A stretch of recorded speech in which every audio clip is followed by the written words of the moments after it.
All right, YouTube, how you doing? Welcome back to the channel. It's been a while since we did one of these, diving into a player's highlights and giving our take on it, but we're getting back to the highlight and the reaction videos here because the Celtics have signed Justin Jackson, and obviously amidst like all of these COVID concerns and quarantines and guys are out, missing games, yada, yada, yada. It's like taking over every sport right now. The Celtics obviously kind of reacting to that and being like, all right, we got to sign somebody. So they signed Justin Jackson out of the G League here, and I hadn't heard Justin Jackson's name in forever, but excited to jump into his highlights. You know, when we do these highlights videos, or the Celtics are signing some of these guys, like, was it Broderick Thomas or some of these other guys, it's kind of like, oh, well, I don't really know what to expect. Justin Jackson was in the NBA. He's been in the G League. I do know who he is, so I know a little bit about him, so I don't think I'm going to be, like, overly surprised here, but we'll jump into his highlights. We'll watch them. This is when he dropped 41 points against the Lakeland Magic this year, so, we're kind of looking at the best of the best. What could this guy do? And then at the end of the video, I'll kind of give my take overall on him and whether or not he's actually going to help the team or is just reactionary signing and everything like that because so many guys are out. But let's jump into the highlights here. And Justin Jackson, yeah, I mean, he was in the NBA. I feel like he had some promise at some time, and then that kind of all faded out. But hey, let's jump into the highlights here. Boom. All right, here we go.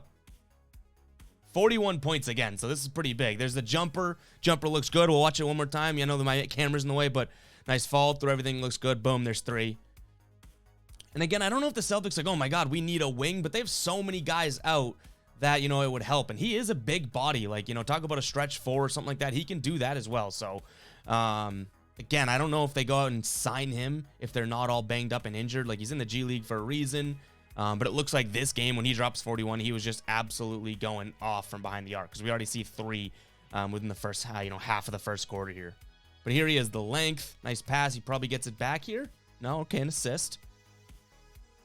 Don't know if that was a highlight, but it's funny watching the G League. Look at this. Where's the defense here? That's what you're going to have, though. Stretch forward, plays a little big man there. No one's going to follow him out there. And he bangs it.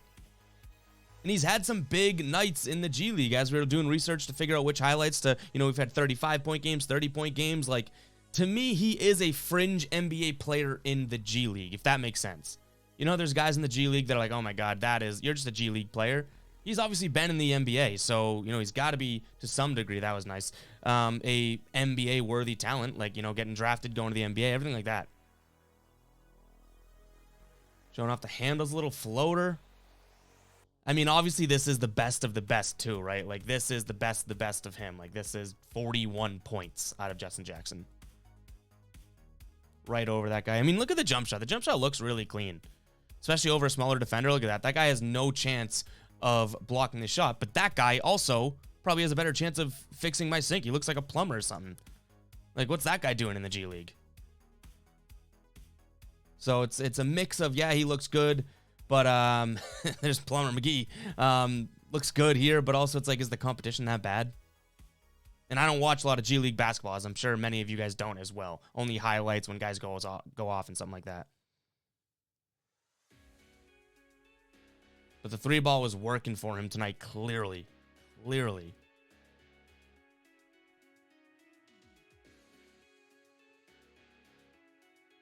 Pretty deep behind the line there, too. All right, so overall, I guess, guys, what it comes down to is, can he help the Celtics? And I'll say this. Yes, he can help the Celtics in this situation. So many of their guys are out. It really doesn't matter what type of position they're bringing in. They have guards out. They have wings out. They have bigs out with, health and safety protocols and whatnot.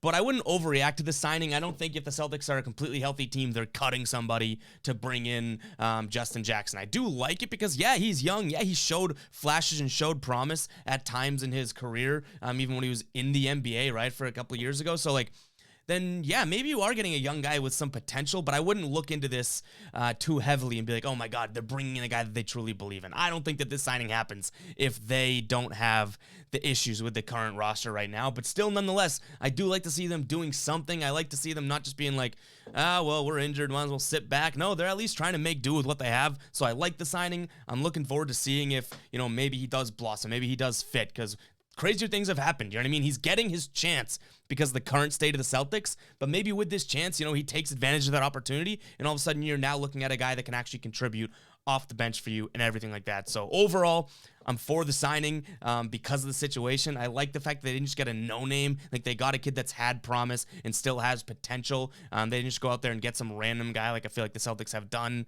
a la, Broderick Thomas. Like, who the hell's that guy? So I like that this move. I like this move happened. I think that it can benefit them, but I wouldn't read too much into it thinking that, wow, the Celtics must really believe in Justin Jackson, or Justin Jackson's really going to help this team. They got him because they felt like they needed to go out and get him, and they got a guy that, has NBA experience and clearly is better than the level of competition he's playing in now.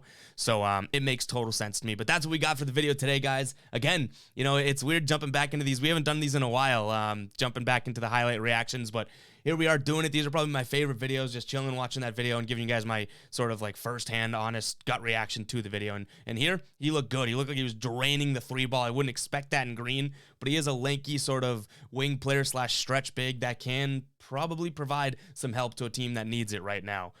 So that's what we have for you guys. Hope you guys liked the video. Make sure to hit the subscribe button, like the video as well, and then comment down below what you think of him. Are you on my side here with saying, like, obviously this doesn't happen if they're not in the current state that they're in? Like, I don't think that they were scouring the G League looking for talent like Justin Jackson if they didn't have all these guys out with health and safety and quarantining and yada, yada, yada. So that's my take on it, guys. Hope you guys do like the video, and I'll catch you guys in the next one. Peace out.